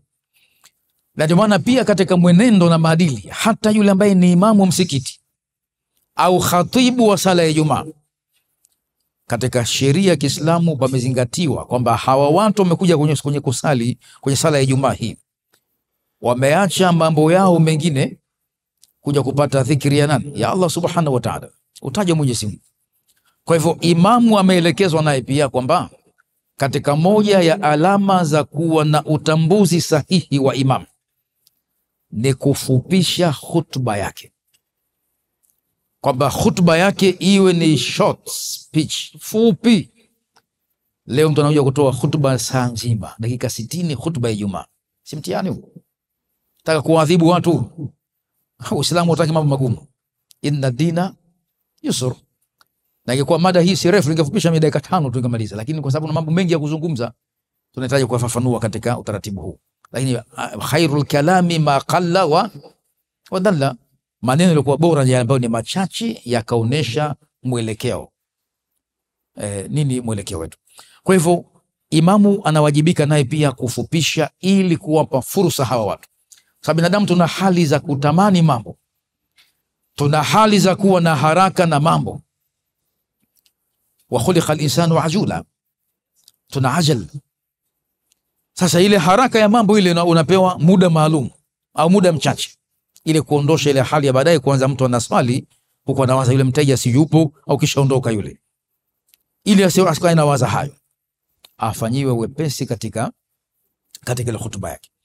Kwa hivyo haya ni katika mambo ya maadili kwa ujumla. Lakini juu ya hayo, kwa kuwa tutazungumzia Uislamu na maadili ndani ya Uislamu, ambapo maadili hayo yanawafaa watu wa aina zote, kila mwanadamu duniani, basi Qur'ani inamfaa, sababu imekusanya maadili ambayo yanaendana na ule utaratibu wa mfumo mzima wa maisha ulivyo bila kumpa tabu. Kwa katika Uislamu maadili kwanza huanza kwa imani sahihi.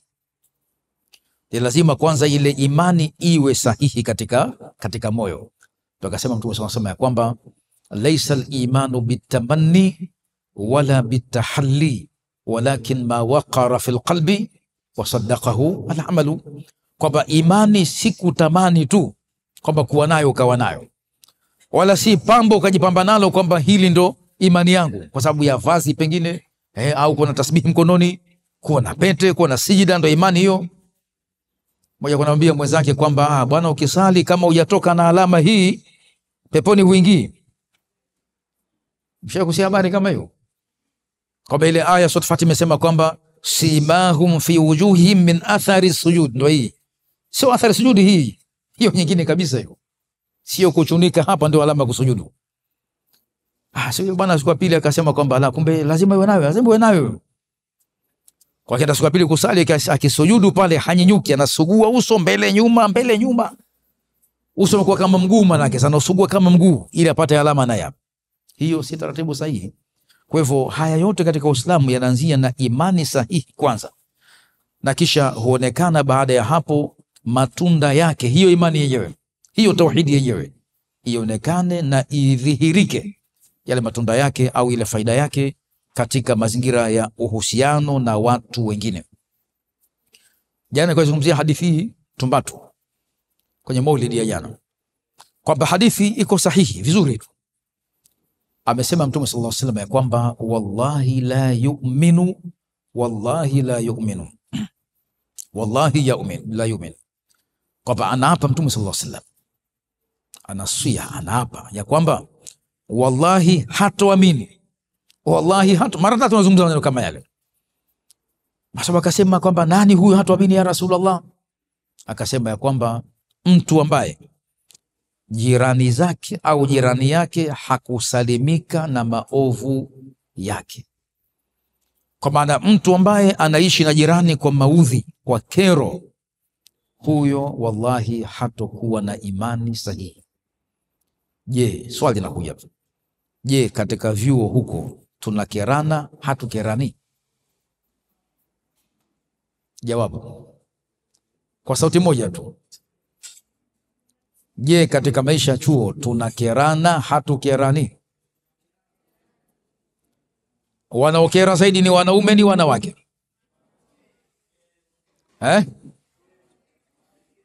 Wanaume vipi? Mbona msemi huko? Wanaokera, wanaanza kero ni nani hasa? Wanaume, wanawake? Wanaume wamezidiwa. Hayo ndo maisha. Sasa mara nyingi hadithi kama hii inasomeshwa kwamba jirani yake. Jirani nani jirani? Nyumba na nyumba nyingine, ndo ufahamu wa watu ulivyo. Kwamba nyumba ile na hiyo wakiwa hawasemeshani, wanakerana, si panapiga muziki kule, panafanya hivi, ndo kero yenyewe hiyo. Kumbe hata ikiwa jirani katika eneo ambalo umesimama wewe, au umekaa kitako, au umelala, huyu ni jirani yako. Ikiwa utamkera yule kwa makusudi, si kwa bahati mbaya. Bali kuna kero za bahati mbaya ambazo hazitahamiliki, baki haziwezi kuzuilika. Mfano, kuna baadhi ya watu, kama siku hiyo unataka kulala usingizi wa utulivu, usiwe karibu naye. Kwa nini? Akilala anakoroma kuliko doza, au sivyo? Make huko nje kule unaweza msikia fulani kalala, hiyo anakoroma vibaya sana. Ni kero hiyo, lakini hakuitaka kuifanya kwa hiari yake mwenyewe. Pia maumbile imekuwa namna ile, kwa hiyo inavumilika, inastahamilika, bila ustahimili. Mmoja katika mahujaji miaka ya nyuma alihama vyumba vingi sana. Chumba cha mwanzo kaenda kule, kapangiwa watu wanalala na taa, hawazimi taa usiku mzima.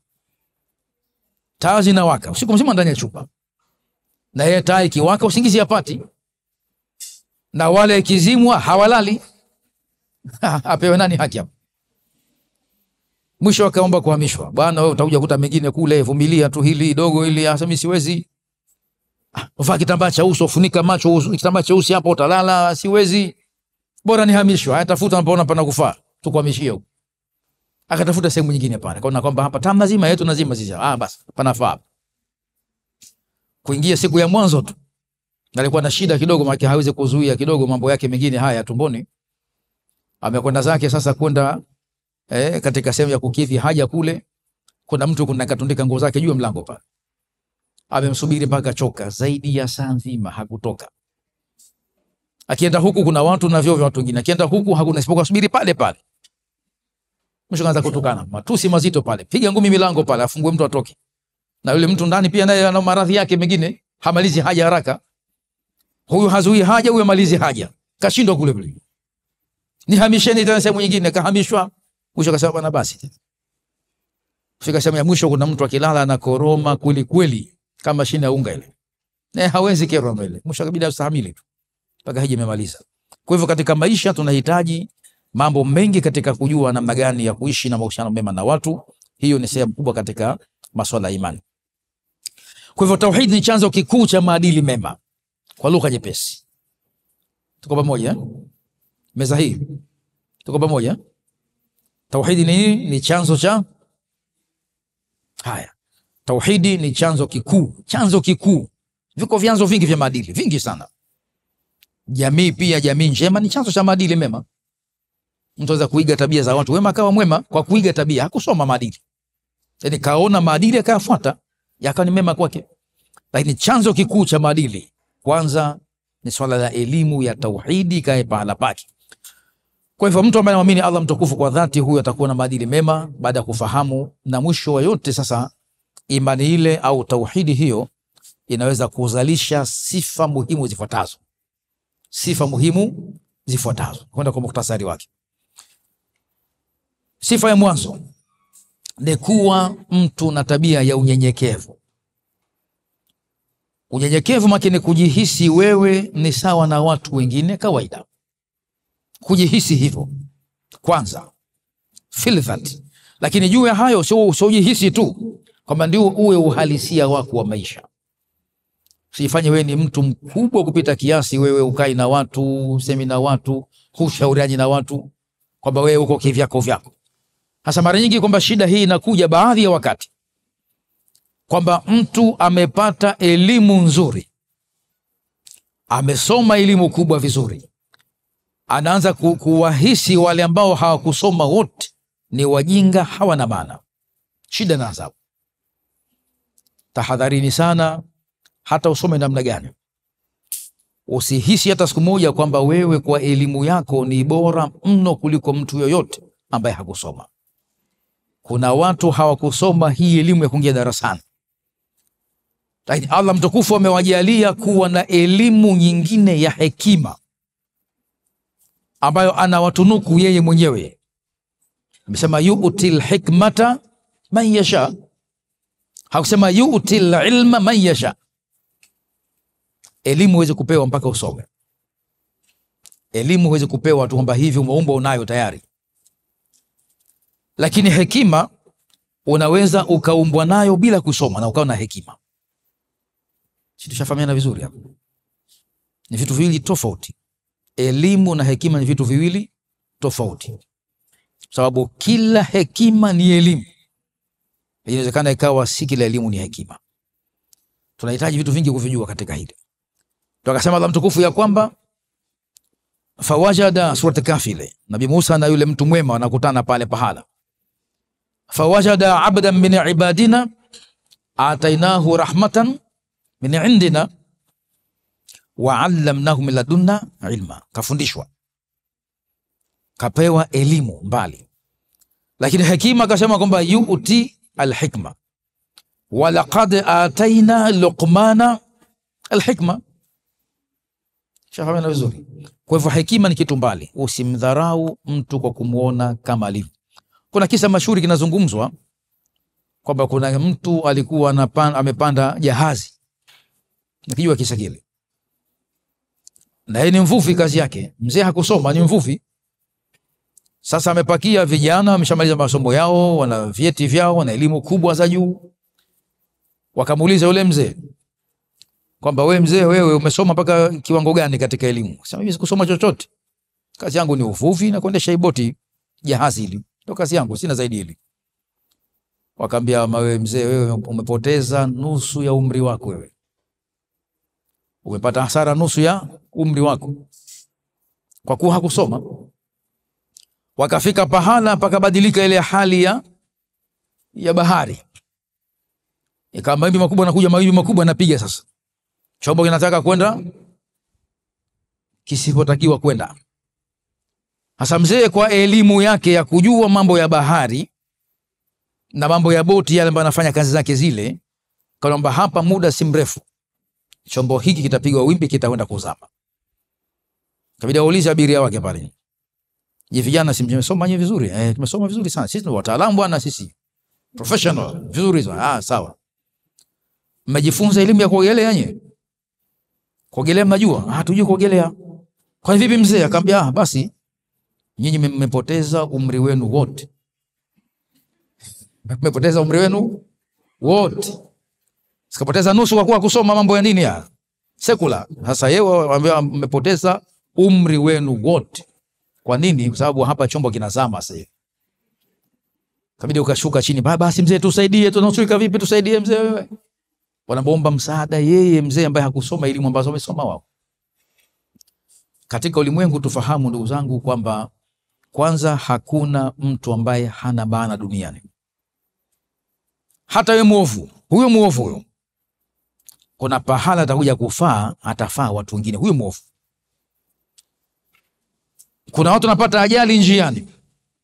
Anakuja mlaunga teja yule, vipi huyo? Anamuinua. Sikasaidia. Anapita mtu mwenye elimu yake kwamba nini ajali ndio kawaida, maisha yanakwenda safari. Na elimu yake anayo. Hasaidii hata kumuinua huyu kapata ajali huyo. Na ana elimu anayo. Kasoma hata customer care anajua vizuri, japo kwa usimteja huyo. Lakini anajua kwamba kuna muhimu wa kuhudumia watu. Lakini anakuja mlevi akasaidia hapa, akamwokota mtu, akamuelekeza njia sahihi, kaita watu akamsaidia. Ani mlevi. Huyu Firaun huyu ambaye alikuwa na makosa makubwa kuliko Ibilisi. Najua hivyo. Mheshimiwa Mufti alimtaja, naibu mufti mkuu alimtaja hapa. Firaun na sivyo. Na Ibilisi. Huyu Firaun huyu alikuwa ni mtu mkaidi kweli kweli. Lakini kamshinda hata Ibilisi kwa ule ukaidi wake.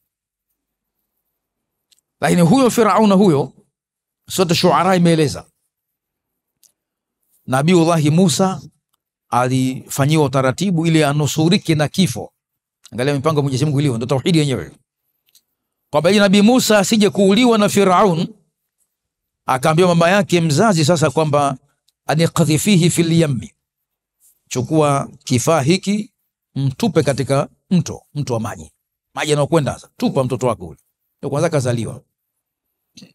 Yani kumtupa ni sababu ya kunusurika. Wewe unaweza kuamini hivyo? Mbona msemi meza hii kwamba kumtupa mtoto ndani ya mto wa maji yanayokwenda, manake kumtupa humu, tena akiwa peke yake, si katika boti nzima, pengine chombo kidogo tu, mtupe mule ndani maji, namchukua nampeleka huko mbele, kwamba uko nakokwenda anakwenda kunusurika, uko nakokwenda. Utaamini wewe? Mfano ambao chukua mtoto wako huyu umemzaa sasa hivi, mtupe pale nini pale Forodhani, ndani ya maji baharini, mtupe wewe, anakwenda kunusurika huyu, ananusurika huyu, huko ndo sehemu salama zaidi kuliko huko juu ya ardhi huko. Utaamini hivyo? Uweze kuamini. Allah akampeleka mpaka akaenda kuokotwa kule pahala, mwisho katika nyumba ya nani? Ya Firaun, na akalelewa humo mpaka akafikia kuwa mkubwa humo katika nyumba ya Firaun. Aliyepanga ni nani? Mwenyezi Mungu, Allah Subhanahu wa Ta'ala. Sema kwamba Allah ndiye anayepanga maisha yote. Akalelewa mule mpaka kufikia kuwa anapata utume na shughuli miujiza. Ndio kaza mvutano sasa baina ya Firaun na Musa alayhi salam. Kwa hivyo haya tunasoma visa hivi tuviangalie kwa umakini sana, sio just stories hapa tunasoma kwa sababu ni mafundisho ndani yake, si kwamba ni elimu tu ya kawaida. Kwa hivyo kuwa na unyenyekevu kwa kila mmoja, umchukulie kumpa heshima yake kama ilivyo. Ndio maana heshima ikawa ni jambo la lazima katika dini, kumheshimu mtu yoyote na kuonea huruma wadogo, na ambaye nakuwa hana huruma kwa watoto wadogo wala hawaheshimu watu wazima, basi huyo mtu amekosa imani sahihi. Hadithi inasema wazi, laisa minna, tumalizie, man lam yarham saghirana wa yuqir. Hadithi unayojua siku zote, hii ipo, ndo kazi yake hapa, kazi yake ndo hapa katika masuala ya misingi ya imani. Kwa hivyo kuwa mnyenyekevu, mdogo muone huruma, mkubwa mpe heshima yake, bila kujali kwamba akakuzidi elimu au umemzidi elimu, yeye ni mchache lakini ni mkubwa wako, basi mpe heshima yake. Kuwa mvumilivu, maisha yanahitaji subra, maisha yanahitaji subra. Chochoka, maisha yanahitaji subra. Nabii Musa aliambiwa na yule mtu mwema kwamba innaka lan tastati'a ma'iya, hakika wewe hutoweza kusubiri pamoja na mimi katika kutafuta hiyo elimu unayotafuta wewe. Kwa hivyo kuna vitu lazima uwe una upeo wa kusubiri, na lazima nafsi ilazimishe kusubiri. Wasbir nafsaka ma'a alladhina yad'una rabbahum bil ghadati wal ashi. Lakini pia kuwa mwajibikaji. Umesoma elimu fulani, una ujuzi fulani, wajibika na kile ambacho umekisoma au umekifahamu. Kwa nini? Katika moja ya masuala muhimu, siku ya Kiyama, siku ya hukumu, the day of judgment, au sivyo? Siku ya hukumu tunaambiwa kwamba lan tazula qadama abdi yawma alqiyamati, kwamba siku ya Kiyama unyayo wa mtu, miguu yake haitaondoka katika ule uwanja wa hisabu mpaka aulizwe maswala mangapi? Maswala matano, yote mazito hayo. Katika moja atakaulizwa kwamba wa an shababihi fima ablahu, ujana wake ameuchakaza katika mambo gani? Sio ameutumia, ameuharibu katika mambo gani? Sababu ujana ni wakati wa hatari sana. Ukisha kutumia ujana vizuri, maana yake unaharibu rasilimali yako ya umri, zile benefits zinapotea. So unatumia katika wakati ambao ulitakiwa uwe katika kiwango fulani cha Mungu, cha ibada na imani, unapoteza katika mambo yaliokuwa pia hayana misingi ya faida, unapoteza sehemu katika umri wako. Na masuala pia kwamba wa anu umrihi, na kuhusu umri wako, fima au umri wake mtu, fima afnahu, vipi amemaliza umri wake. Nimalizie haya pia, kuwa mwenye kupenda haki. Haki ni kitu muhimu sana katika maana zake zote. Na ndio maana Allah mtukufu katika majina yake pia au sifa zake ni al-haq. Al-haq. Wa qulil haqqu min rabbikum. Haki kitu muhimu sana. Kwa hivyo katika moja ya haki pia ni kumtambua Mwenyezi Mungu, ni kumpa haki yake. Sasa kuna kitu cha kujitambua. Tuanze kuita self awareness. Kitu muhimu sana ya kujitambua. Mimi kama mwanafunzi natakiwa niweje? Kwanza ni kujifahamu. Kujitambua wewe mwenyewe kama wewe. Kwamba wewe una madhaifu gani? Unahitaji mtu au watu wa aina gani kuwa nao karibu? Unahitaji kwamba watu wa aina gani usiwe nao karibu? Kuna vitu vili tofauti. Sasa mara nyingi tunaangalia kwamba watu wa karibu nani? Fulani karibu. Lakini kuna watu wako karibu na sisi, inatakiwa sisi tuwe mbali nao kwa kiwango fulani. Mfano, mwanafunzi ambaye nakuwa hana malengo au anamkatisha tamaa mwenzake katika malengo, huyo hutakiwi kuwa naye karibu. Isipokuwa ikiwa una uwezo wa kumuathiri wewe sasa ili awe na malengo kama wewe, umjengee uwezo kumtoa katika hali ya kuona weakness zile za kujihisi kwamba hakuna faida ya kusoma, hakuna mwelekeo wote bwana. Wangapi wamesoma hapa wameshia kuishi mitaani, wakaolewa, vitu vikakao kwenye makabati yao, madresi yao. Huyu anakuvunja moyo. Usiangalie katika maisha na katika dini kwamba nani hakufaulu. Nani hakufaulu? Katika maisha yote ya dunia na maisha ya akhera, cha kutazama kwamba ni usoma maisha na historia za waliofanikiwa, si waliokosea kapata hasara.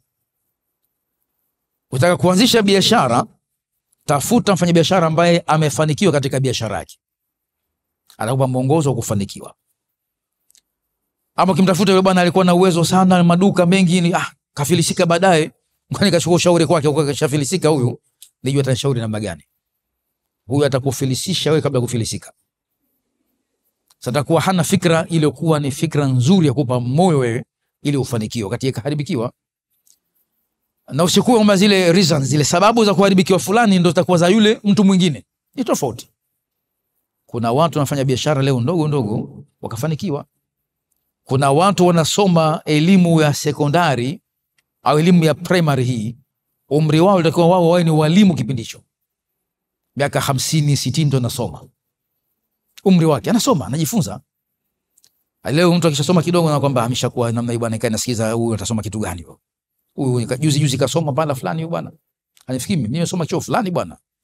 Tunafanya kulinganisha vyuo kwamba ndio upeo wa elimu.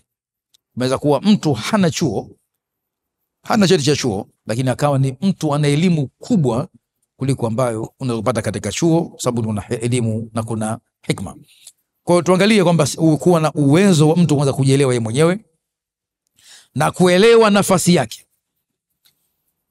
My position, kwamba mimi niko katika nafasi gani? Kama ni mwanafunzi niwe katika hadhi ya namna gani kwa ule wanafunzi wangu wenyewe ulivyo. Mfano, kimwona mwanafunzi wa chuo anaendesha gari la maboksi leo mtaani, anakwenda, sitawa mtu ajabu sana, huyu jamaa vipi huyu? Sasa chuo kikuu sio kwa Suza huyu, sio kwa ZU. Jambo la ajabu. Sababu kwamba yani utaratibu wa mchezo kama huu kwa mtu kama yeye haviendani. Hiyo gari ya remote kidogo afadhali pengine, au sivyo, kwamba ana refresh mind yake. Lakini pia baada ya kuelewa nafasi yake, hadithi inasema au ni hikma inasema hivi, pia ni hadithi sahihi ipo, kwamba rahimallahu mra'an arafa qadrahu wa waqafa inda haddihi. Kwa Mwenyezi Mungu anampa rehema zake mtu ambaye ametambua nafasi yake na akasimama katika pahala pake sahihi. Ukimwona shekhe amehudhuria katika ukumbi wa disco, ametaka kutoa mawaidha mundani, itakuwa jambo la ajabu, sababu hawa si watu kumsikiliza katika eneo kama hili. Na katika hali kama hiyo, angalau akiwasubiri wametulia, akawafuata katika eneo sahihi, akawaambia. Kwa lazima mtu afahamu namna gani nafasi yake ilivyo, kisha kufahamu malengo yake, kwamba hivi utambue malengo yako ni kitu gani. Na niseme tu kwamba katika moja ya elimu ya kujitambua vizuri, kwamba kila unachokipanga kiwe katika maandishi. Usifanye kwamba ile plani yako iko kichwani. Mimi napanga leo kichwani tu, siandiki pahala. Kichwa kina mengi hiki. Utaona jambo kesho na unavuruga plani yako yote kabla kuianza ile plani yako ulipanga jana. Sasa umeona jambo jingine ukubadilisha fikra mara moja. Lakini kwanza andika pahala. Nimepanga kufanya 1, 2, 3. Kisha ujiulize, kwa nini nimechagua haya kuyafanya? Kwa nini? Jijibu mwenyewe. Nimechagua hili kwa sababu 1, 2, 3. Watasema kwamba kitaalamu, usipoteze muda wako kufikiria kile ambacho kitaki. Usipoteze muda wako kutafakari au kufikiria kile ambacho hukitaki. Tumia muda kufikiri kile ambacho unakitaka. Mtu anaweza kukaa, mimi bwana, mimi mahindi sili bwana. Mimi mahindi siwezi kula mahindi. Mimi si biriani, sipendi biriani. Sasa muda wote unatafakari vitu ambavyo vitaki, vya nini? Si ndio vitaki tena. Na vya avoid mbali. Kwa hiyo tafakari, kwa mimi nataka kula muda huu, nataka kula sembe kwa dagaa kavu. Unaanza management yako, unapanga vitu kila kitu hapo. Dagaa linapatikana wapi, kiasi gani kinatosheleza na hivi, unakwenda. Kwa hata katika elimu vile vile, usifikirie kuangalia elimu ambayo wewe huitaki wala huhitaji. Fikiria ambayo unaitaka kuifanya ili kusaidia kuokoa muda wako, pia kuplan na kuweza kuandika ile plani yako kwa maandishi. Una maandishi hasa. Na ukibadilisha mpango wote, basi lazima ufanye study kwanza, uangalie mbona nabadilisha hii? Nini sababu kubadilisha hiki? Kwa nini mwanzo ulipanga hivi, sasa hivi nibadilisha, nataka kufanya kitu fulani? Uje sababu na ulinganisha zile sababu zake kwa nini, ili uweze kujua kwamba pengine ima bakia kule kwa mwanzo au ndio sehemu nyingine. Kwanza kuwe na sababu za msingi ambazo umetathmini tayari, kuweza kujua sababu zake ni kitu gani. Kwa hivyo kujua changamoto ambazo unakumbana nazo hivi sasa na changamoto ambazo unakumbana nazo katika wakati wako wa mbele.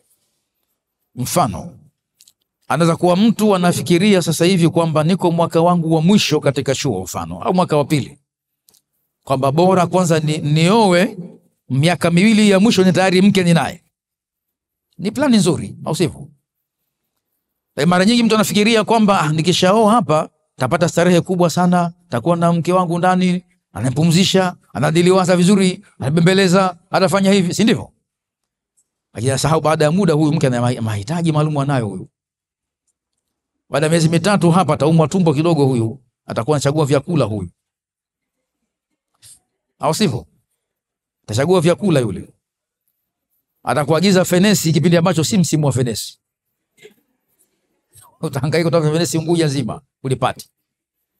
Kwa hivyo bwana, kama fenesi hakuna misilali hapa. Na upati haki yoyote mpaka ulete fenesi hapa. Utapata haki yako. Utazunguka wewe, unapoteza muda wako wa research kwa kusearch fenesi. Sasa lazima ufahamu hayo. Kwa baada ya mwaka 1.5 mbele pengine hapa tutakuwa ni watu 3 si 2 tena. Sivyo? Si atakuja wazaliwa, mtajaliwa pata watoto, mtazaa. Baada ya mwaka 1 atakuwa na mtoto, huyu utakuwa watu 3, ushaongezeka hapa. Huyu 3 matumizi yake yanaweza kuwa makubwa kuliko wetu sisi 2. Wewe utakuwa na nguo 1, 2 zinakutosheleza. Huyu anataka pampers kila siku, pampers 5, 6 zina kwa siku. Panga mahesabu yale vile vile. Kwamba uangalie income yako ni kiasi gani. Je, baada ya mwaka 1 income hii itakuwa iko pale pale, imezidi au imepungua? Kipi nifanye ili niongeze mahitaji yapatikane vizuri? Kama kupanga haya, unaweza kuja katika ndoa kwa haraka ukapata baadaye uzito mkubwa. Siseme kwamba ni haramu kufanya hivyo, hapana. Kwamba ujipange na hayo. Yakitokea tayari wewe unakuwa umeshajipanga kwa hatua zile za awali, kumtegemea Allah, lakini hali ya kuwa pia na mbio zipo, au sio? Lakini pia kuangalia mambo ya tauhidi na maadili, na mwanafunzi wa chuo anakwenda kujenga mustakabali wake katika mambo kama hayo.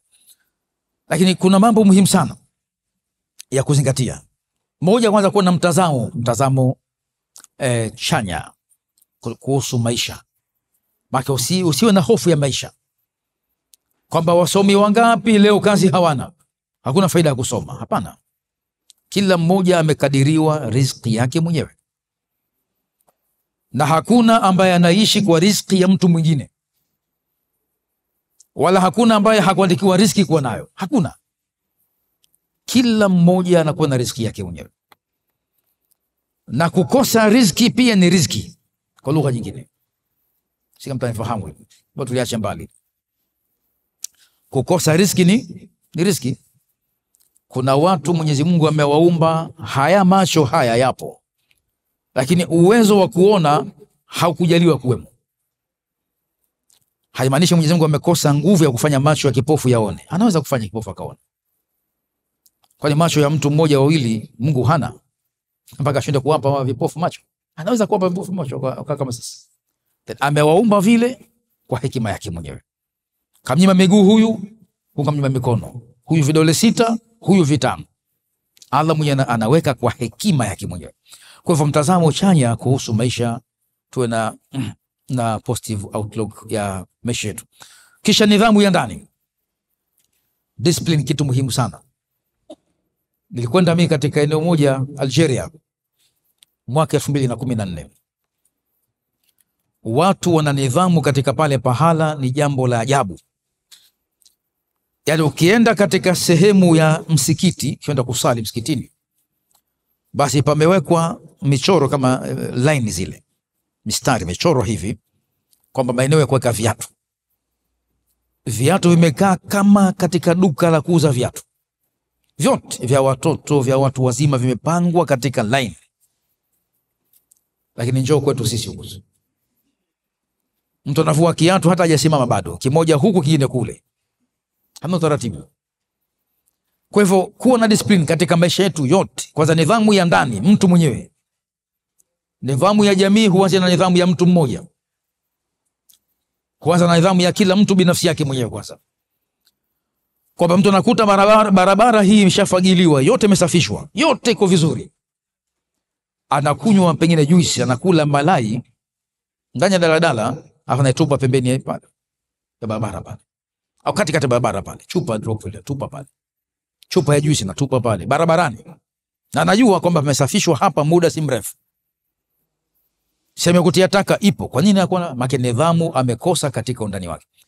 Lakini pia malengo yaliyo bora na ya kudumu. Sio malengo ya muda mfupi tu. Unaweka long plan. Kwa mujibu wa ile level, kwa kiwango chake. Malengo ya haraka weka kwa utaratibu wake wa kiwango chake. Ndio na malengo ambayo yatakuwa malengo endelevu. Si kuna malengo ya muda mfupi kwamba leo tu, baada ya leo tena basi. Hapana, weka malengo endelevu ili maendeleo yale yapatikane katika hatua zake zote. Kisha kuwa na uwezo wa kuchanganua mambo kwa msingi wa imani. Kila jambo lipime katika mizani ya imani yako kwanza. Je, katika imani yangu ya dini, hili jambo nikilifanya katika utaratibu huu itakuwa sawa katika imani? Au nitakuwa nimetoka nje ya njia iliyokuwa sahihi? Kwa hivyo lazima uyapime hayo. Muhimu katika hayo yote, nasaha za mwisho, tujitahidi sana kusoma Qur'ani tukufu na hadithi, tena kwa kuzingatia yaliyomo ndani na kutafakari maana iliyomo ndani. Kusoma tafsiri kama ilivyo tafsiri tu ya hadithi au aya haitoshelezi, kwa sababu Qur'ani inasema Allah mtukufu ya kwamba kitabun anzalnahu ilayka mubarakun liyadabbaru ayatihi wa yatadhakkara ulul albab. Kwamba kitabu tumekiteremsha cha Qur'ani hiki ili watu watafakari, wazingatie zile aya zake, na watafakari watu wenye akili. Tafakari neno kwa neno, tafakari ibara kwa ibara. Kwa hivyo lazima tusome katika mifumo hiyo kwa kuzingatia zile athari zake na faida zake. Kisha kuna kujiunga na vikundi vya maarifa ya Kiislamu. Jifunze Islamic knowledge, kitu muhimu sana. Kwa sababu elimu ya dini ya Kiislamu kwanza ifahamike vizuri. Haikuacha fani yoyote unayojua duniani isipokuwa imetaja. Fani yoyote unayojua duniani, kuna fani nyingi mno za elimu. Kwa hivyo elimu hiyo kila mmoja itamkuta katika eneo sahihi ikiwa tafuata watu waliokuwa sahihi. Lakini pia kuweka ratiba ya ibada, kwamba muda wa ibada umefika, tunafanya ibada. Muda wa dharura umefika, fanya dharura iliyokuwepo, na pia weka muda wa kutafakari binafsi. kikao chako mwenyewe binafsi yako, unakwenda kujitathmini mwenyewe. Pia epuka vishawishi vya mmomonyoko wa maadili, viepuke. Na ndio viko vingi katika dunia leo, hasa mitandao ya kijamii inaharibu sana imani za vijana. Kuna vijana wanakuja baadhi ya wakati anataka ushauri mzee wake kwamba kijana ameamua kutaka kujiua moja kwa moja, bora kufa kuliko kuishi. Kwa nini? Katumia mitandao ya simu ya mitandao ya kijamii hii vibaya, kajirekodi pengine katika mambo ambayo ya faragha, alikuwa hakuvaa stara hata moja. Bahati mbaya katika akaunti yake ile kaingia mtu amehack ile akaunti yake, katoa video zote zile kazisambaza mtandaoni zile, kwamba kaenda kama alivyozaliwa katika video zile zinaenea. Ushinaona bora kufa kuliko kuishi. Kwa maadili na kuepuka vishawishi hivi kitu muhimu sana. Kisha kusoma wasifu wa mitume, manabii alayhi salatu wasallam. Manabii wote wamepitia katika misukosuko mbalimbali, na manabii walikuwa wanafanya kazi kubwa mno na hakuna watu bora katika zile strong management kuliko ni mitume alayhi salatu wasallam. Wafanya kazi kubwa sana. Wafikiria Mtume sallallahu alaihi wasallam kuwalingania watu wa Maka kwa miaka yote hiyo, lakini hajawahi kuumwa pressure hata siku moja tu sallallahu alaihi wasallam. Ndivyo sivyo? Lakini njoko tu sisi sasa, Sheikh akiwa ni daia muhadhiri, baada ya miaka 3-4 kampima afya yake ule, ndio tayari pressure shamwanza, msongo ambao unamwanza, maadui yashakuwa wengi, anapata shida kuliko kiasi. Akizidi sana kuona hamasa kubwa sana, anapigwa stroke huyo kitandani, mwisho namzika korekwe, mwisho wake maasalam, goodbye ila akhirah, huko kusha habari yake, au sivyo?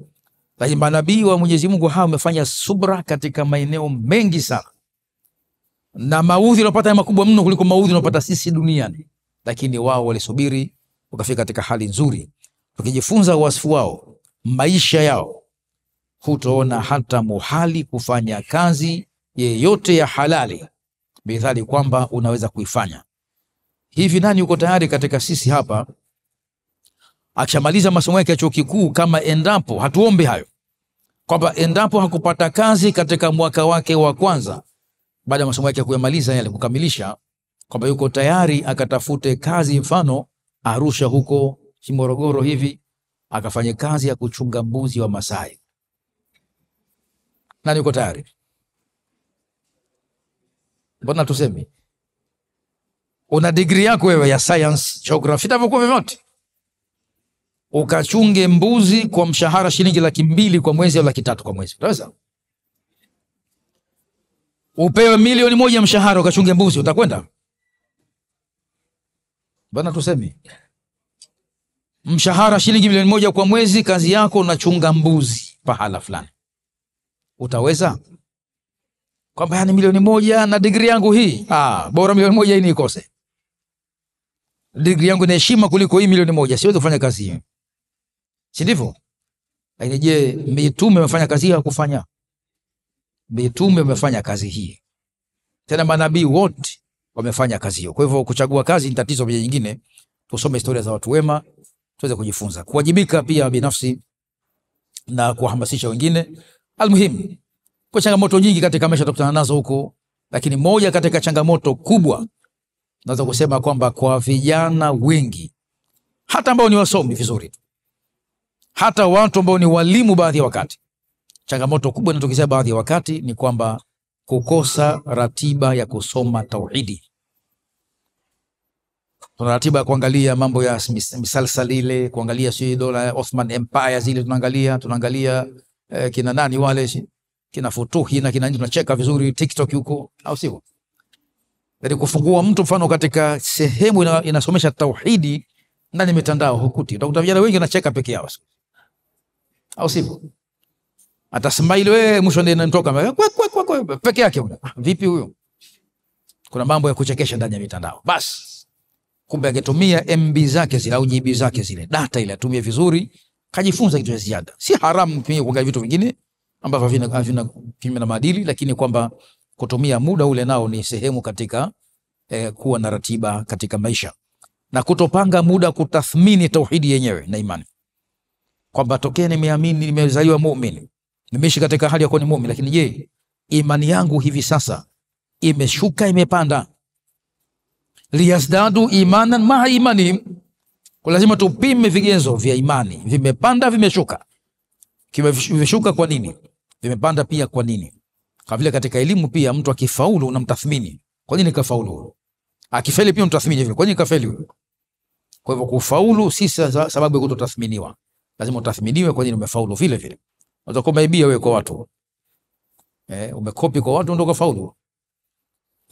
Haya ni machache. Pia migogoro ya kifamilia inaweza kumfanya mwanafunzi akakosa mwelekeo kama hakuwa makini. Kwa mwanafunzi wa chuo anatakiwa yeye awe ni part ya kusuluhisha migogoro katika familia. Ana upewa kujua ndani kuna kitu gani. Ama ikiwa anasema bwana wazee wenyewe hakusoma chochote, utajijua wenyewe hao. Wakishaharibikiwa wazee na haribikiwa nawe vile vile. Sababu uko kwao bado vile vile. Na mwisho yote una dada atakufuata baadaye, kaka bwana nyumbani baba mama shachana sasa hivi hako pamoja. Pakukaa sina na kuja kwako kwa kaka. Wifi naye hataki, inakuwaje? Kwa hivyo migogoro ya familia hii nayo ni changamoto katika kuimarisha tauhidi hizi. Lazima sisi kama wanafunzi wa vyuo tuwe ni sehemu katika kutengeneza sehemu ya mahusiano mazuri na kuweka meza mazungumzo katika migogoro, tuweze kufanya negotiation ili kuweza kuleta utaratibu sahihi. Kuna malengo mengi bila mpangilio, tatizo kubwa vile vile. Mtu anapanga na hamasa malengo mengi kweli, malengo 50 ndani ya mwezi mmoja. Hapana. Weka malengo kwa kadri ya uwezo wako na kwa mujibu wa kiwango cha malengo yenyewe na mujibu wa uwezo wa kuyafikia malengo yale au kuyakaribia kwa hatua ya mwanzo. Kuweza kufanya hayo vizuri itakusaidia kuweza kutunza ratiba yako vizuri na kuweza kuweka uwezo wa kufikia malengo yale. Na pia kusahau lengo kuu la kuumbwa. Hii ni shida kubwa sana. Tuna focus katika kazi zaidi kuliko kukumbuka kwamba ma khalaqtul jinna wal insa illa liya'budun. Lengo kubwa la kuumbwa ni kufanya ibada. Lakini pia kukua yale mahusiano ya kijamii, jamii na baadaye kupungua mahusiano mengine baina ya watu wengine. Kwamba mtu akisoma sana baadhi ya wakati anajikuta kwamba ile jamii anayoishi nayo ni jamii aina fulani tu. Jamii nyingine ambayo haikusoma anaweza kuitenga, kaipunguza mahusiano. Hasa kuwa mbali na wale watu kunaweza kufanya wewe ukatafsirika kwamba ni mtu ambaye unajiona bora kuliko wao. Changanyika na watu. Hata ukiwa ni msomi vizuri, kana watu ambao si wasomi, utawapa athari ya ule usomi wako. Ukijiweka mbali nao unatafsirika vinginevyo kwa lugha ambayo si ya kutamkwa, lakini itafahamika kwamba huyu bwana tukianza kusoma chuo kikuu sasa hivi hata nyumbani hakai tena na wazee wake. Ni kwa familia hashiriki chochote sasa hivi, uko busy tu yeye. Tutaona atafikia naye atakuja rudi nyumbani hapa, tutambona atafanya namna gani. Kwa tusitengeneze marafiki na maadui badala ya kutengeneza marafiki. Kujiona kuwa hakuna mtu zaidi yake mwanafunzi ni tatizo kubwa sana. Wajione wewe na watu wengine mko sawa sawa. Kama mwanafunzi wa chuo aliyejijengea misingi au msingi mkuu wa tauhidi wa maadili anapata mambo mengi sana. Mambo yameelezea mwanzoni kule. Moja, upata mwelekeo sahihi wa maisha, clear direction. Unapata mwelekeo sahihi wa maisha, kupata pia kuwa kiongozi bora. Sasa mwisho unaweza kuja kuwa kiongozi kwa elimu yako. Nabiiullah Adam alipewa uongozi, akawa ni khalifa wa Allah katika ardhi hii kwa sababu alipewa elimu ambayo malaika hakupewa.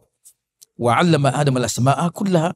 Kwa hivyo elimu inakufanya wewe uje kuwa kiongozi bora katika ngazi ya familia, ngazi ya jamii, hata katika ngazi ya taifa au kimataifa.